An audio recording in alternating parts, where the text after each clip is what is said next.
directe de la pensée et de la volonté divine. Ça, c'est le dictionnaire ordinaire.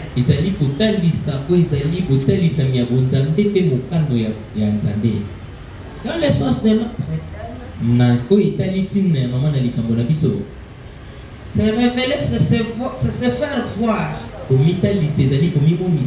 Se faire connaître. Donc tu te fais connaître à quelqu'un. Tu te fais voir à quelqu'un. Et nous savons que premièrement, Dieu s'est révélé à nous à travers l'œuvre de la croix. Et cette révélation en nous, c'est une révélation qui est générale. Mais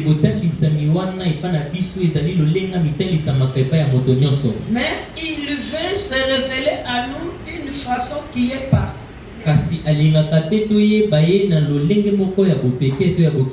C'est pourquoi il s'est révélé à l'eunuque d'une façon particulière. L'eunuque les cherchait. Il nous a sauvés, c'est général. Mais il veut encore se révéler à nous d'une façon particulière selon la manière dont il le fait. Ou bien selon la manière dont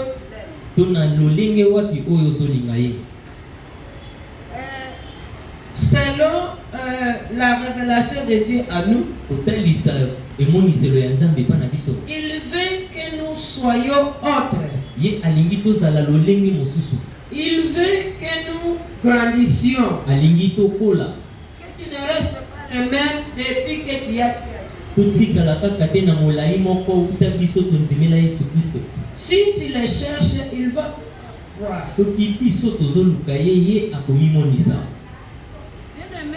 Dieu voit et connaît ton intention envers lui. Il cherche avec paresse. Il ne veut pas se révéler à toi. Mais si tu le cherches avec courage, il va se révéler à toi.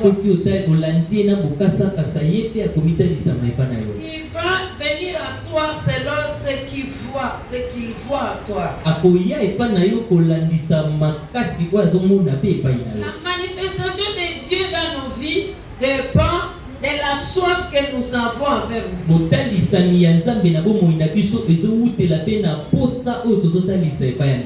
Amen. Amen. Amen. Amen. Donc la manifestation de Dieu dépend de la soif que tu as en lui. Il y a un adage là qui dit celui qui chante bien pour l'hirondelle, elle vient vers lui. C'est la même chose avec Dieu. Nous avons toujours dit que Dieu réside dans l'adoration et dans la louange. Il y a des fois où nous louons, nous adorons, nous voyons la manifestation de Dieu parmi nous. Si tu veux que Dieu apparaisse souvent chez toi, il faut l'adorer, il faut le louer et tu vas le voir. Et tu le loues dans la vérité et dans la sainteté. Tu le loues en esprit comme dit la Bible. Nous voyons que notre 26e verset, on dit un ange du Seigneur s'adressa à Philippe, lui dit: lève-toi et va du côté du midi sur le chemin qui descend de Jérusalem à Gaza, celui qui est désert. Amen. Amen. Nous voyons que le Seigneur dispose de plusieurs moyens pour diriger ses serviteurs. Il dispose aussi de plusieurs moyens pour nous apparaître. Ce qui importe, c'est que le serviteur obéit. Avant discerner. Yambo ya kotosa esengeli asosola na Puisque tu peux écouter une voix qui t'envoie. po tokoki koyoka mongongo ezotinda Il yo. faut d'abord discerner si c'est la voix de Dieu. Kasi esengeli koluka koyeba soki eza mongongo ya Nzambe. Quand tu discernes que c'est la voix de Dieu, Tango oyebi ke eza mongongo ya Nzambe. quand tu es rassuré que c'est la voix de Dieu, Tango ondimisami ke eza mongongo ya obéis Nzambe. à cette voix-là. Otosi na mongongo Tu oyo wana. obéis à cette voix-là. Otosi na mongongo oyo wana. Philippe, il a écouté la voix de Dieu. Balobi te Philippe ye ayokaka mongongo ya Nzambe. L'ange s'adresse à Philippe, dit lève-toi et va du côté du midi. Mwangelo ayebisi etelema mpe kende na ngambo ya midi. Quand il a discerné directement, il a obéi. Tango ye asosoli na lombango Il atosaki. est parti. Il Akendaki. était en plein travail à Samarie. Azalaki na kati ya mosala na mboka ya Samaria. Travaillait, mais il a écouté la voix de Dieu qui dit pars. Abandaki kosala kasi ayoki mongongo ya Nzambe elisi ekende. Directement, il est parti. Mpe na mbala moko ye akendaka. Il obéit puisqu'il a compris que sa mission c'était amener les âmes à Dieu. Atosi po tayebiki te tinda na ye ezali ya komema milema epai ya Nzambe. Quand Dieu t'envoie quelque part, Tango Nzambe atindi yo si esika tu moko n'as boye. pas compris, Soki ososoli te. ou bien quand le Seigneur te dit de prier pour quelqu'un, To tango Nzambe ayebisi bino okobondela mpona si kote. tout est gêné, Emingi mpona si kote. tu n'as pas compris, tu ne vas pas gêner. Soki nano ososoli te yo okokila te. Puisque beaucoup de serviteurs aiment gêner quand la personne pour qui ils gênent les sache. Mingi ya basali balingaka kokila soki moto azokila mpona ye ayebi te. Le Seigneur peut même lui donner une révélation loin du fidèle. Koto akoki kopesa ye emoniseli mosika ya mondimi. Mais il va négliger puisqu'il s'entend en quelque chose, ce qui n'est pas bon. Si amoni yango pamba po ete ye azozela bapesa ye nanu eloko moko. Quand Philippe s'est levé, Tango Philippe atelemaka. il s'est levé sans arrière-passé. Atelemaka na mabanzo mosusu Puis te na il est nsima. parti puisqu'il est convaincu de la voix de Dieu qui la voit. Mpe akei po ete andimisamaki na mongongo ya Nzambe oyo Il etindi. connaît la valeur d'une âme. Ayebaki motuya ya molema moko. S'il a obéi, c'est puisque c'est que s'il n'obéit pas pour une âme, le Seigneur lui demandera cette âme. Soki atosaki eza po ete ayebi ete soki molema wana ekufi Nzambe akotuna ngo ngai. C'est comme dans l'Acte des Apôtres 10. Eza lokola na mosala ya bapostolo mokapo na zomi. Dieu envoie Pierre chez Corneille. Esika wapi Nzambe atindi Petelo epai ya Corneille. S'il a envoyé l'ange Pierre chez Corneille, Soki atindaki Petelo epai ya Corneille, il y a des raisons. ezali na batina. La Bible nous dit que Pierre, il dit Corneille faisait beaucoup de monde. Corneille priait Dieu continuellement. Biblia lobi Corneille abandaki kopesa bambeka mingi pe Corneille azalaki na momesano ya kosambela C'est la Nzambe. même chose. Dieu a envoyé Philippe chez l'Élique. Nde batina moko oyo Nzambe atindaki Philippe epai ya mobombi bozwi. Il a vu que l'Élique le cherchait. Amonaki ete mobombi bozwi wana bandaki koluka ye. Il a vu que Corneille le priait continuellement. Pe amonaki ete Corneille abandaki kosambela ntango nyonso. La Bible nous dit que Jésus intercède pour nous. Biblia elobi Yesu akondelaka mpona biso. Si il voit que quand même tu cherches, tu veux connaître, il va apparaître chez Soki toi. amoni eke ozoluka mpe olingi koyeba makambo ya komimonisa epai na yo. Contrairement à celui qui croise les bras. Na bokeseni na moto oyo akangi na ye maboko. Le verset 4 du 10e chapitre de Actes des Apôtres. Ine ya mokapo ya zomi na mokanda ya buku ya batonga. Dieu dit à Corneille, tes prières et tes aumônes sont montées au ciel. Tes prières et tes aumônes sont montées au ciel. Balosambo pe bandeka na yo emati epai na nga na likolo. Alors, je vais me demander une question. Na boyina ningi na tuna biso motuna moko. Qu'est-ce que tu fais monter? Toi, qu'est-ce que tu fais monter qui peut motiver le Seigneur et le pousse de venir vers toi? Nini oyo biso tomatiselaka Nzambe oyo ekoki kofongolela biso likolo pe Dans tinza cet Nzambe epai na exemple, biso. nous voyons que les aumônes de Pierre, de Corneille et ses prières montaient, secouaient le Seigneur. Ah, tout le monde était bandeka ya Corneille et puis balusambo na bandaki kumatati pa nzambe. Amen. Hein? Amen. Amen. Amen. Il faut que quelque part le Seigneur voit que nous le secouons. Esengili esika moko nzambe amona ete biso tozo ningisa ye. Ici, nous voyons que Philippe avait un travail à Samarie, comme je viens de le dire. Ah, tout le monde était Philippe, azalaki na musala na Samarie. L'ange l'a envoyé, lui, il l'a arraché de ce travail et il a vu l'urgence. Kasi monshe alongoli na musala pe atindi esika oyo baposa ezalaki mingi. On dit sur un chemin désert, Biblia elobi na nzela sobe.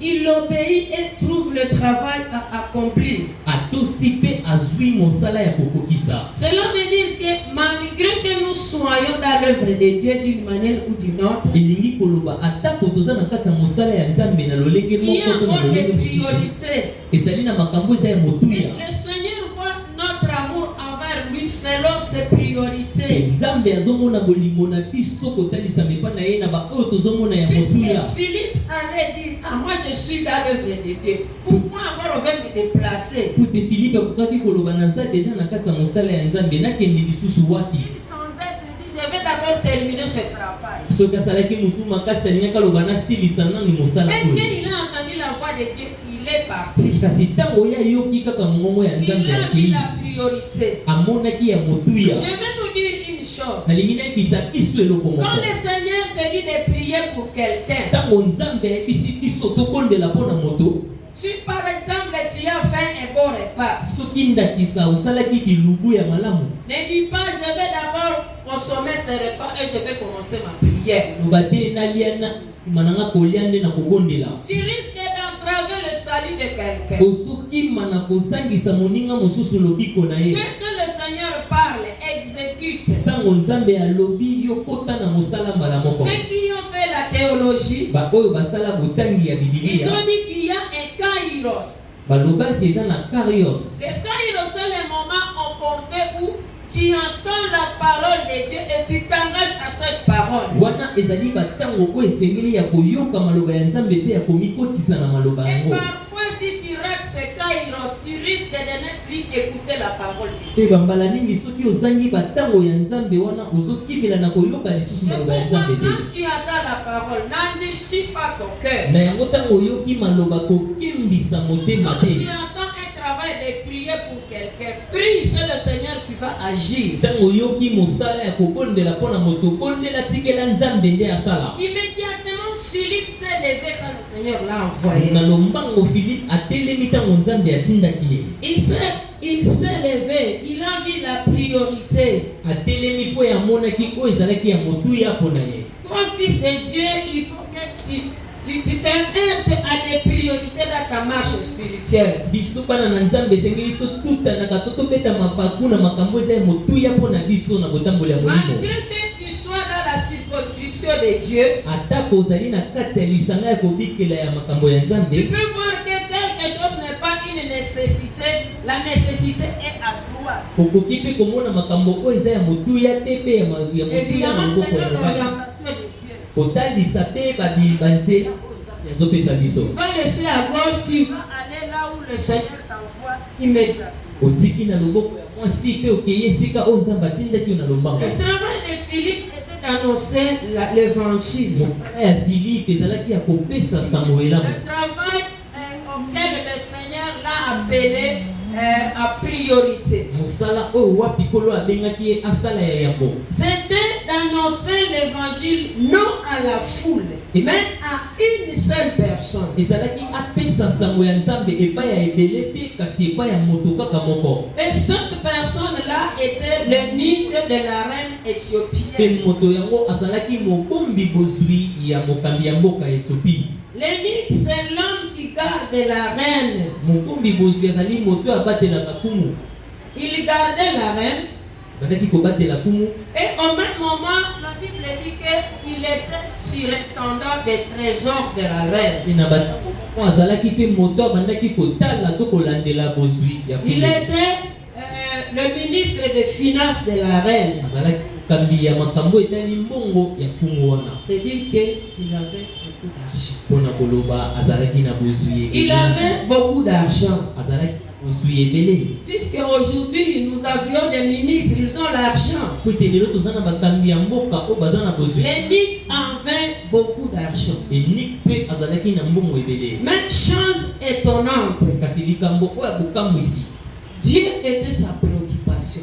Nzambe azalaki moto abandaki komitungisa Dieu manini. était sa préoccupation. Nzambe azalaki tina na ye ya yambo na boka. Puisque Philippe, il l'a rencontré en train de méditer la parole de Dieu. Po te Philippe akutaki na kati ya kotanga maloba ya. Et d'ailleurs, Dieu a envoyé Philippe puisqu'il voyait déjà cet homme qui méditait la parole de Dieu. Nzambe atindaki Philippe po tamonaki moto wana azotanga La maloba Bible ya dit Nzambe. que cet homme venait de Jérusalem. Biblia elobi moto yango awutaki na Il Yerusalemu. venait du temple. Awutaki na Il tempele. venait d'adorer. Awutaki Mais ça kogumbamela. ne suffisait pas pour lui. Kasi yango ekokaki te mpo na ye. Puisque sa préoccupation était Dieu. Po ete ya motuya mpo na ye ezalaki Il Nzambe. avait vu qu'avant qu'il n'arrive chez lui, Amoni ete yango akoma il na va ye. encore accrocher son char quelque part. Apusi lisusu motuka na ye kote Il va moko faire boye. la lecture de la Bible. Mpe akomi kotanga Biblia. Donc le Seigneur a vu qu'il était ensoiffé de la connaissance de Dieu. Kolo amoni ete azalaki moto atondisamaki na posa ya koyeba makambo ya Nzambe. Il voulait connaître de Dieu. Alingaki ayeba mingi na tina ya Malgré Nzambe. son rang social, Atako epimelo na ye ya il bosi. voulait connaître de Dieu. Alingaki ayeba mingi Nzambe. Une autre question qui nous est posée. Tuna mosusu tomituni. Si un ministre des Finances recherche le Seigneur, Soki mokambi ya mboka moko ya bosui ya qu'avons-nous de spécial nini ya motuya oyo pour ezalaka ne na pas biso? rechercher pour ne pas rechercher, nous qui ne sommes pas si riches, nous ne recherchons pas le Seigneur. Mpona koluka Nzambe te biso ba oyo toza na bozwi lokola moto oyo wana te. Le ministre des Finances cherche le Seigneur. Mokambi ya mbongo azoluka Nzambe. Qu'est-ce qui peut nous embrouiller, moi et toi, pour ne pas rechercher le Seigneur? Nini kopekisa ngai na yo mpona koluka lisusu Nzambe te? Qu'est-ce que nous avons qui nous donne l'aisance de ne pas chercher la face de Dieu? Nini oyo tozali na yango tomoni te oyo mpona biso ekoki Qu'est-ce qui nous Nzambe te? empêche de ne pas vouloir connaître de Dieu? Nini ozopekisa biso toluka koyeba te nini oyo Nzambe alobi? C'est lui qui avait tout, il se abaissait jusqu'à lire la Bible, jusqu'à chercher la face de Dieu, jusqu'à vouloir connaître de Dieu. Moto tokoki koloba azalaki na nyonso amikitisi kino koluka elongi ya Nzambe. Et puis, si nous lisons la Deutéronome 23, le premier verset, Soki totangi na Deutéronome 23 verset la 1er. Bible nous dit que l'eunuque était interdit d'entrer dans le temple. Biblia elobi epekisamaki epai ya moto oyo wana kokota tempelo. Il était interdit d'entrer dans le temple. Epekisamaka mpona ye kokota na tempelo.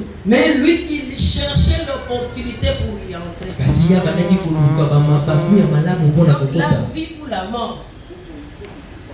Amen. Amen. C'est la vie ou la mort. Alaki kozala na bomoi to kokufa. Peut-être si c'était toi et moi, nous allions nous contenter de rester à la maison. Nous nous disons, ah, dormons seulement. Ntango mosusu soki ezalaki biso esengelimaki ezala ya kovanda na ndako mpe kolala Dormons seulement. nalala na ngai. Mais lui, il cherchait Dieu. Kasi ye alaki koluka Nzambe. Il a dit qu'il doit chercher l'Éternel de sa manière, de sa façon. Ete esengelaki na ye aluka mozangi suka na balolenge Malgré na les nyonso. limites, il a dit qu'il est obligé de chercher le Seigneur. Atako bandelo ya mimoni ete ebongisami mpo na ye koluka Nzambe. Il y a beaucoup de maris qui n'acceptent pas que leurs épouses aillent prier.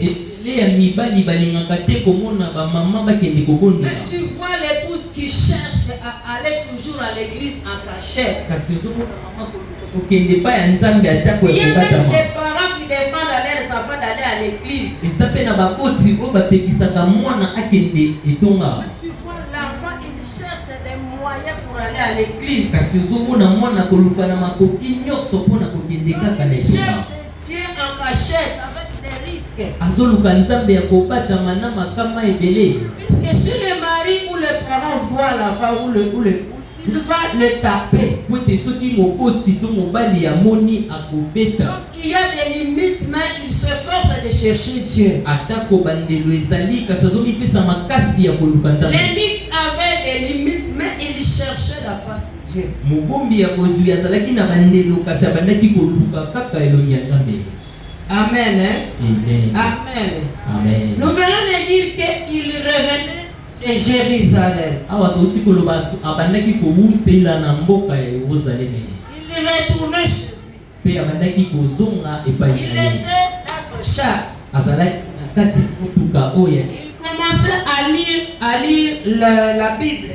Akomi kotanga Biblia. On nous a dit qu'il lisait le livre d'Ésaïe. Balobi ete abandaki kotanga buku ya Isaya. À l'époque, on disait à haute voix. Na batango ya kala babandaki kotanga na mongongo Au makasi. moment où il lisait, Na batango oyo azotanga, immédiatement, Philippe qui était envoyé par Dieu, il a apparu. na mbala moko Filipo oyo atindamaki epai ya Nzambe abimeli ye. Quand Philippe survint, Tango Filipo akomi, l'Esprit dit à Philippe, molimo oyebisi Filipe, approche-toi pusana pembeni. et jette-toi à ce char.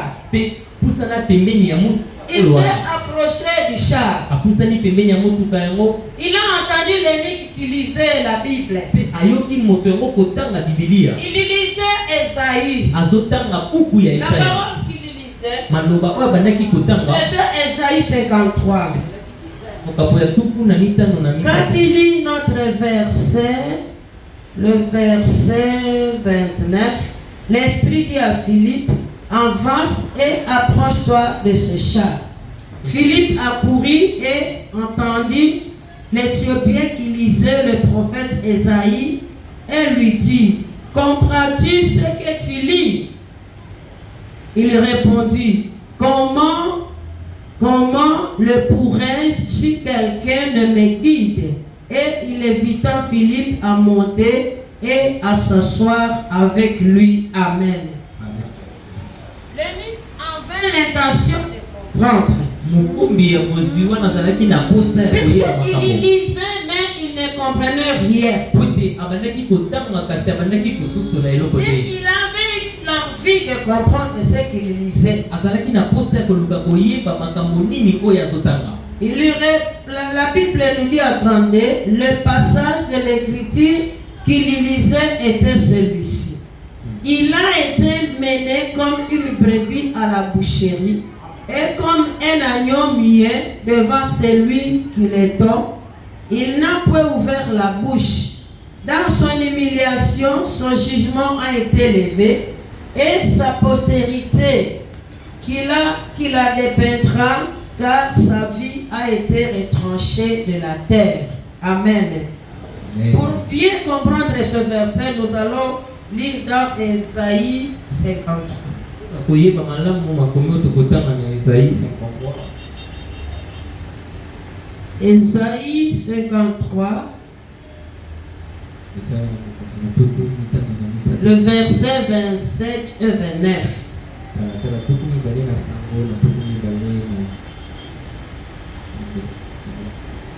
Ésaïe 53.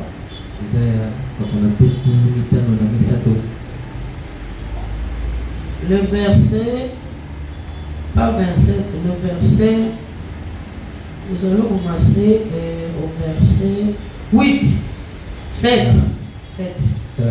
Il a été maltraité et opprimé, et il n'a pas ouvert la bouche, semblable à un agneau qu'on mène à la boucherie, à une brebis muette devant ceux qui l'attendent.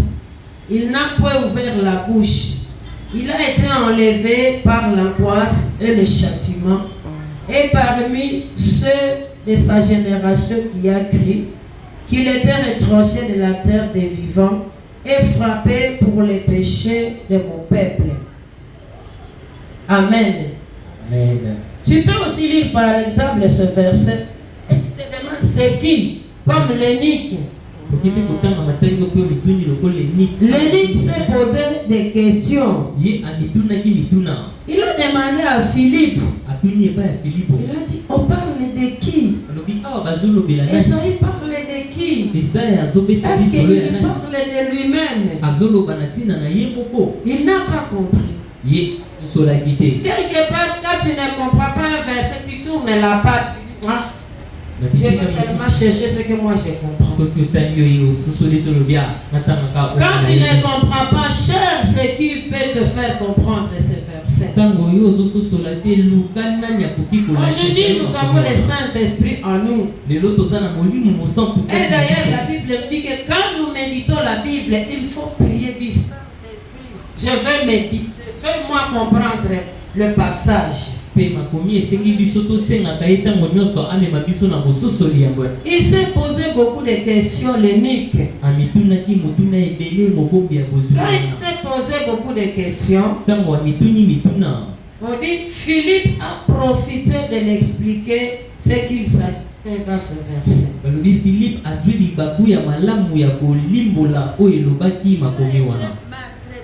Opprimé. Il a profité de lui parler de l'évangile de la croix. Il a profité de lui parler de Jésus qui a été crucifié à cause de nous. Il a eu un bon temps de parler à l'eunuque ce que Jésus sur la croix. Et l'eunuque a compris l'œuvre de la croix. Puisque Dieu avait déjà préparé son cœur. Il avait déjà aussi préparé Philippe pour venir vers lui. Et le terrain était déjà préparé. Quelque part, Dieu ne voit pas à nous ta vie de le chercher. Peut-être d'une manière ou d'une autre. Dieu ne voit pas ces besoins-là. Tu peux avoir besoin de la délivrance. Comment tu seras délivré alors que toi tu ne vois pas que tu es enchaîné? Tu peux même voir que tu es enchaîné mais tu t'en fous. Tu sais que tu es dans les réclamations mais tu t'en fous. Tu sais que tu es malade mais tu t'en fous. La chose importante est que Dieu a vu chez l'eunuque, il a vu l'envie d'être délivré. Il a vu l'envie de connaître.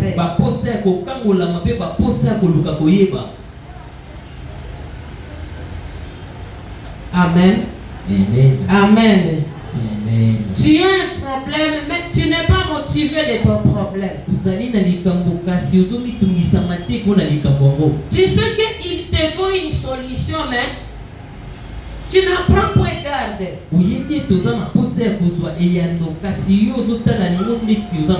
Dans toutes les choses, il faut que ton problème soit ta préoccupation. La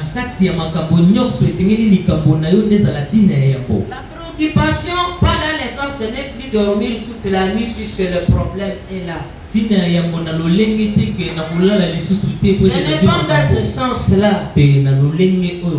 À cause des soucis, tu ne dors plus puisque tu as un problème. Tu cherches quelque chose et tu ne l'as jamais trouvé. Tu ne dors plus. Ce n'est pas dans ce sens-là. C'est dans le sens d'avoir un moment de le soumettre à Dieu. Tu soumets ton problème à Dieu. Tu en es conséquent. Amen. Amen. Amen. Amen. Tu le soumets à Dieu. Tu es conséquent de ton problème. C'est ce que le Seigneur cherche. À l'exemple de Anne, la mère de Samuel. Anne avait tout. D'ailleurs, la Bible nous dit qu'il recevait une double portion.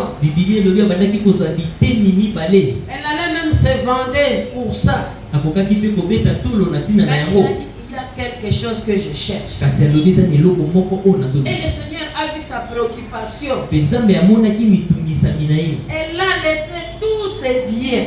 atikaki bosui na ye Elle est nyonso venue se plier devant le Seigneur. ye akei kofukama liboso Le ya nzambe Seigneur a vu sa soif. mpe nzambe amoni baposa na ye Le Seigneur l'a visité. nzambe akutana Le Seigneur l'a répondu. nzambe ayazolaka ye Il voyait sa préoccupation. po ete azomona oyo ezalaki mitungisami na ye Tu peux avoir une préoccupation okoki kozala na mitungisami que toi tu minimises. kasi oyo moko Tu ozomona vois que pamba peut-être c'est normal. ozomona ndeti ezali malamu Nick a vu que ce n'était pas normal. Quand il lit, il ne comprend pas. iniki amonaki yango malamu te ntango azotanga kasi azososola Le te Seigneur qui a vu cette soif, nzambe oyo amonaki posa wana il a envoyé Philippe de loin. atindeli ye filipe kouta mosika Il faut comprendre que nous tous nous sommes au bas de l'école. esengeli koyeba biso nyonso tozali na Nous libongo ya voulons ekelo connaître des dieux de mieux en mieux. tolingi koluka koyeba nzambe mingi Si tu koleka te dis que je suis déjà sauvé et c'est tout pour toi, c'est tout pour toi, soki olobi ngasi nazwa lobiko ekoki bongo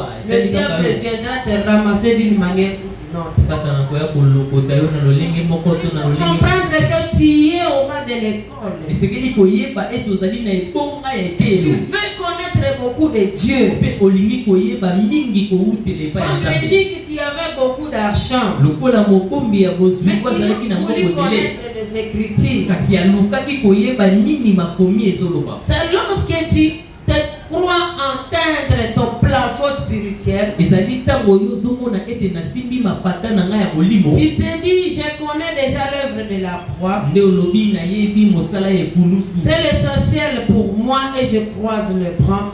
yango nde ya motuya nyonso etikali etalinga lisusu te C'est à ce moment-là que le diable vient te détourner de la voie de Dieu. nde na batango wana satana ye kolongola yo na nzela ya nzambe C'est à ce moment-là que le diable vient te prendre, vient t'arracher dans ta spiritualité. nde na batango oyo satana ye kolongola yo na molimo na yo Le Seigneur veut que nous le cherchions continuellement. nkolo alingi toluka ye ntango nyonso Puisque dans nos familles, il y a beaucoup de réclamations. po ete na kati ya mabota na biso bolukami Tu ezali peux mingi te croire avoir reçu Jésus-Christ comme Sauveur et Seigneur. yo ozobanza ete nga na ndimela yesu lokola mokonzi mpe Tu mobiki te dis, ça suffit pour moi puisque je connais déjà l'œuvre de la croix. olobi mpo na ngai esili mosala ekulususi nayebi Ce sont des gens pareils que le diable cherche. nde bato ya lolenge ya boye oyo satana alukaka Prier, il faut chercher à connaître. esengeli koluka kobondela mpe koluka koyeba Je connais un papa qui vient de mourir à Boutem. nayebi tata moko auti kokufa na Aujourd'hui, biteko il vient de faire une semaine. lelo auti kokokisa poso moko Moi, je me suis dit que c'est la négligence de la vie spirituelle. nga nalobaki ezali kotala pamba bomoi na ye ya molimo Puisque ce papa l'a prié, po ete tata ngo abandaki kobondela il allait à l'église. abandaki mpe kokende na Mais il etonga avait oublié que les réclamations de sa famille sont là. kasi abosanaki ete kolukami ya Puisque libosa ce ezali wana papa, il a commencé le travail. po ete ntango ye abandaki mosala Avant même qu'il ne se marie, ya mokutu ye abala il avait acheté une parcelle. asombaki lopango Il a moko construit. atongi mpe lopango C'est-à-dire na ye qu'il était responsable. elingi koloba azalaki moto ayebaki komema Il mikumba a na ye continué à travailler. akobi na Il a mosala acheté une deuxième parcelle. asombi lopango ya mibale Une grande parcelle, c'est là où on l'a enterré. lopango ya monene nde esika oyo wapi C'est-à-dire qu'il babungi ye était responsable. elingi koloba ayebaki komema Mais mikumba na il ye oubliait de prier. kasi akosanaka Il kobondela oubliait de prier. akosanaka Il a losambo commencé à se saouler. ye akoti na Puisqu'il avait milangwa la réclamation de la famille. po ete lokola azalaki na bosengami ya Jusqu'à likota ce que quand il rentrait chez lui, kino na batango ntango azozonga epai na ye selon na les ndako sondis, na kolobaloba ya bato on le portait au dos comme un bébé. bazomema ye na mokongo lokola On mwana prend un pagne, on prend un pagne, on le ferme au dos du taximan. bazwi liputa bakangi ye na nzoto ya moto azokumba moto Puisqu'il n'arrivait pas. po ete ye azokoka lisusu Il kobitelemela te n'arrivait pas. azokoka Alors te qu'il était responsable. na batango oyo azalaki moto ayebaki komema Quelqu'un qui mikumba achète une parcelle, c'est qu'il est responsable. ayebi kosomba lopango seka ayebi komema Quelqu'un mikumba qui na se ye souvient de construire, c'est qu'il est responsable. moto azoyeba ete esengeli natonga seka ayebi Il komema a mikumba na commencé ye responsable, abandaki lokola mais moto il ayebi a komema oublié mikumba que le diable est là. kasi akosani ete Peut-être il satana se condamnait de son salut. ntango mosusu asepelaki na ntina ya Le lobiko diable l'a ramassé. diabolo alokoti ye Puisqu'il ne priait pas. po puisqu'il n'a pas veillé sur sa vie spirituelle. Le diable l'a arraché dans la marche spirituelle. Il a commencé à le saouler. C'était le jour où il était mort. Il était mort à l'endroit où on prenait la bière. Je ne sais pas si c'était sorte de boisson. Il buvait. Il était tombé évanoui. On l'a amené à l'hôpital. C'était déjà son état.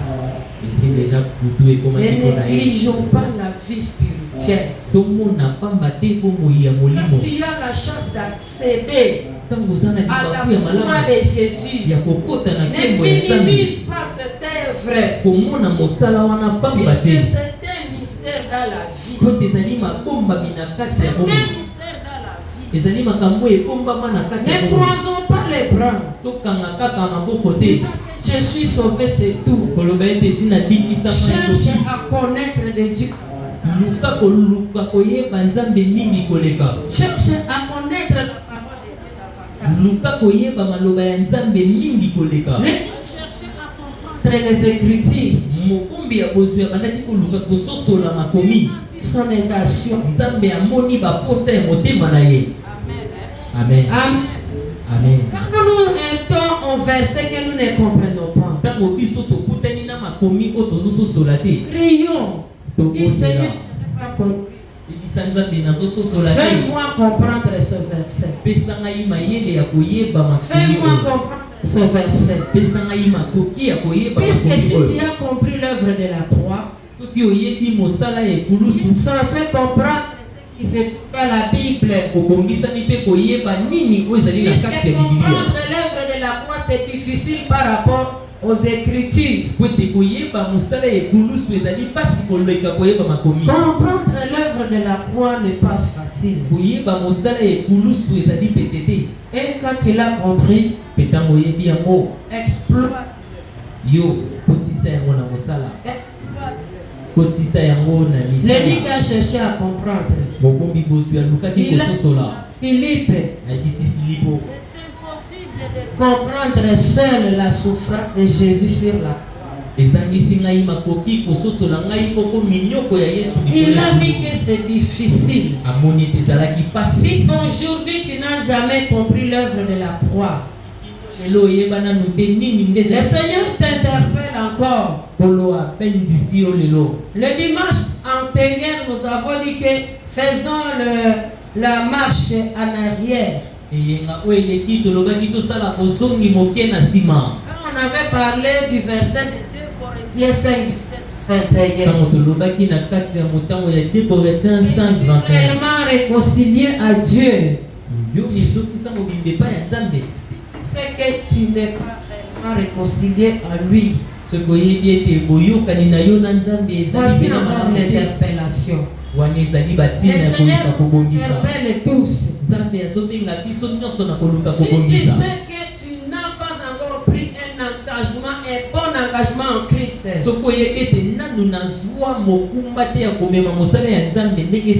c'est le moment de prendre encore faire l'introspection. C'est le moment de faire l'introspection. Dieu n'a pas laissé Philippe partir avant que l'eunuque ne comprenne leur. Quand l'eunuque a compris l'œuvre de la croix, il s'est engagé à Jésus. Quand il s'est engagé à Jésus, il s'est fait baptiser. La Bible dit, le passage, il a été, le verset 36. Comme ils continuaient leur chemin, ils y rencontrèrent de l'eau. Et l'eunuque dit, voici de l'eau, qu'est-ce qui empêche que je sois baptisé? À ce moment-là, il avait déjà compris l'évangile. na batango oyo wana Yesu asosolaki Il basango avait elamu déjà compris l'œuvre de la croix. ayebaki mpe mosala ya ekulusu Il s'était positionné. ye admitelemisaki malamu Il a voulu qu'il soit baptisé. alingaki azwa libatisi L'Esprit de Dieu a mis en lui le baptême.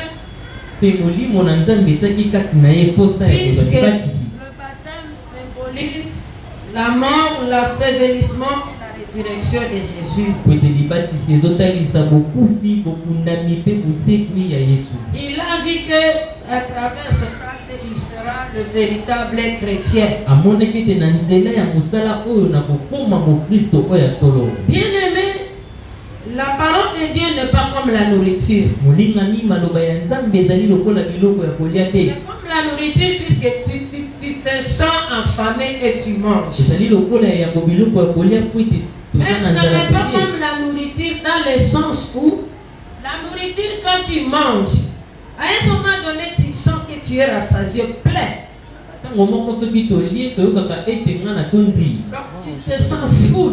komiyoki ete nakomi na suka. Ici, quand je continue, je risque de tomber malade. awa soki nakomi na kosanza to na kokwea na Quand kokoma je continue, je risque de vomir même. na kosanza yango kutu.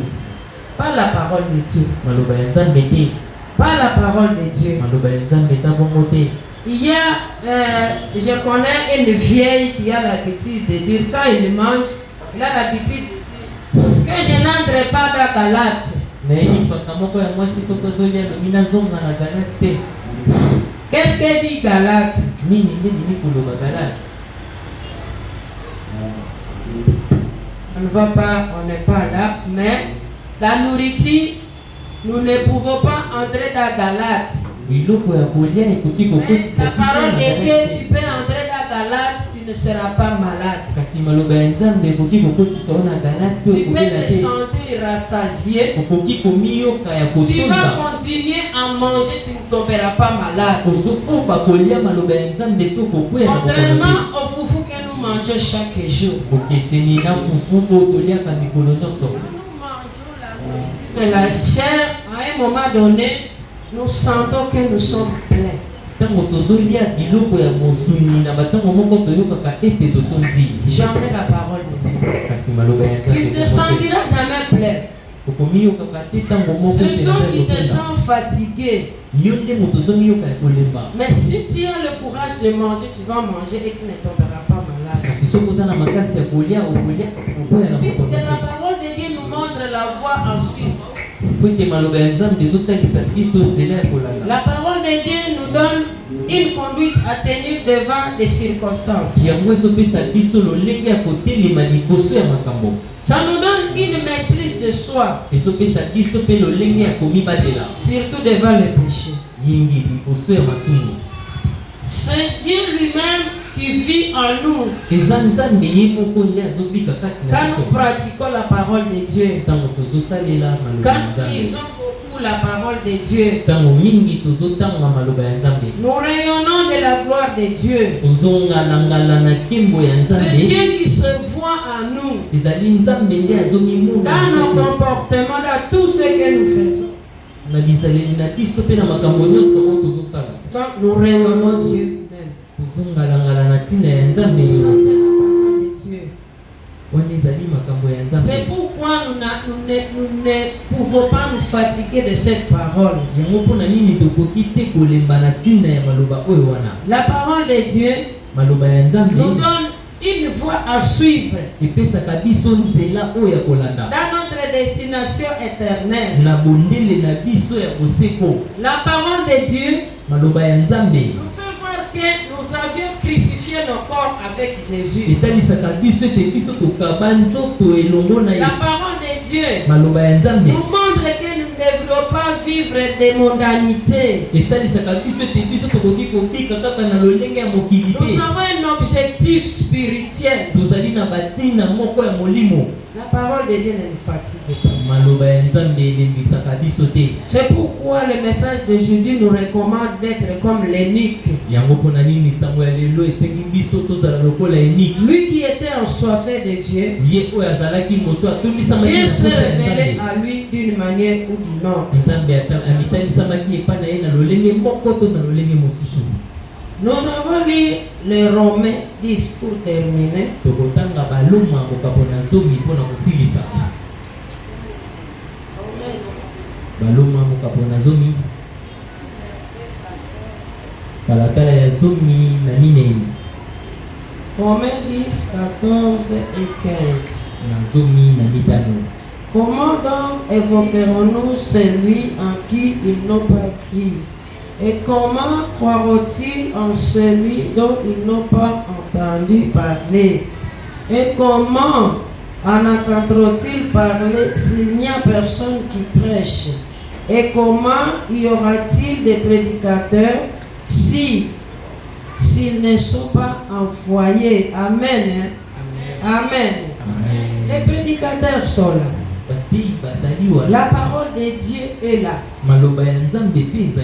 C'est que nous n'avons pas aucun échappatoire de dire que nous n'avons pas eu la parole, bien nous n'avons pas compris la parole.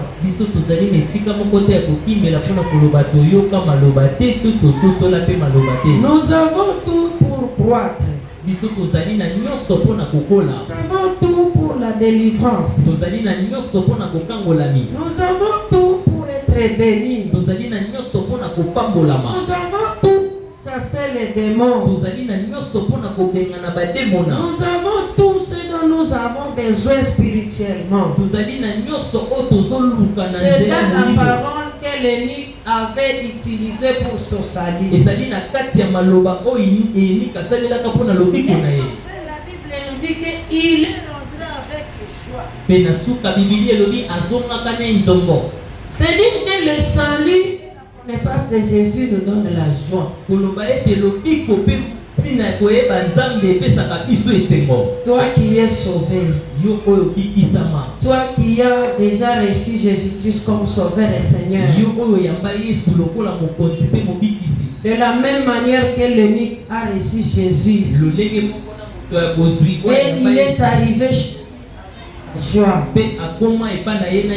Est-ce que réellement tu marches avec la joie? Ou tu marches avec le tableau de ton problème devant toi? Quand tu marches chaque jour avec le tableau de ton problème, c'est un péché devant Dieu, il faut te repentir. Puisque si le Seigneur nous a fait comprendre l'œuvre de la croix, c'est pour que nous puissions comprendre que suite à cette œuvre nous avons tout. Cette œuvre enlève à sous-estimer. Cette œuvre nous donne paix. La paix que nous ne pas payer avec l'argent. La paix qui nous est donnée d'en haut. Quand tu n'as pas la paix, ce n'est pas l'argent qui va te donner la paix. Ce n'est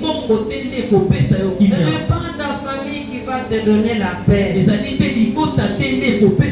paix, tu l'auras quand tu vas te confier à l'œuvre de la croix.